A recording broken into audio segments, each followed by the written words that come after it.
एक शांत जंगल में तालाब के किनारे एक सौम्य और सुंदर हिरन रहता था, जिसका नाम था अरिन। उसे सुबह की सुनहरी रोशनी, शांति और हवा से बातें करते पेड़ों के पत्ते बहुत पसंद थे। बाकी जानवरों के साथ साथ अरिन भी खुशी खुशी अपना जीवन यापन कर रहा था कि अचानक एक सुबह जंगल बेचैन हो उठा। पंछी उड़ गए, खरगोश बिलों में छुप गए, सभी जानवर अपनी जान बचाने के लिए इधर उधर भागने लगे और पेड़ तो जैसे चुपचाप खड़े हो गए। क्या कारण था? उस जंगल की शांति भंग करने के लिए एक शिकारी जंगल में घुस आया था। अरिन झाड़ियों के पीछे खड़ा होकर सब कुछ देख रहा था, सावधान लेकिन शांत।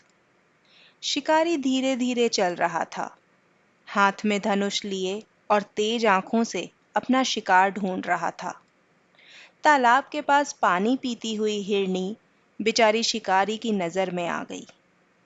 उसे तो पता भी नहीं चला कि कैसे शिकारी ने उस पर अपना पूरा ध्यान केंद्रित कर लिया था। लेकिन शिकारी तीर चला पाता उससे पहले ही अरिन कूदकर उसके सामने आ गया।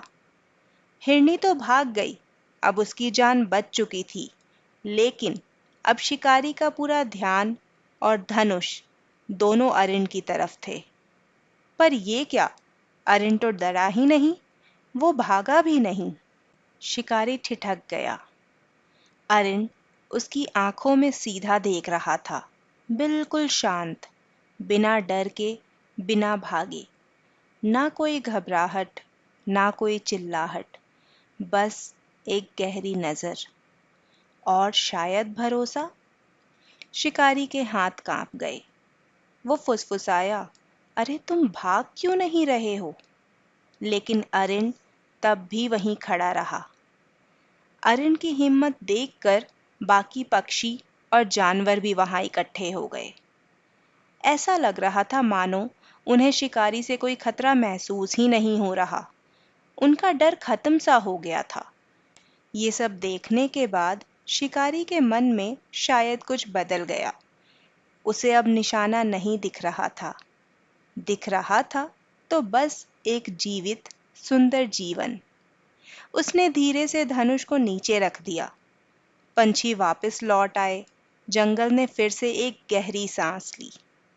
शिकारी एक चट्टान पर बैठ गया। अरिन भी कुछ पल रुका, फिर हल्के कदमों के साथ लौट गया, शांत लेकिन एक गहरा संदेश छोड़कर। अगले दिन शिकारी फिर से वापस आया, लेकिन इस बार बिना हथियार के। वह बीज और पानी लेकर आया था। चुपचाप बैठा और जंगल को बिना नुकसान पहुंचाए निहारता रहा।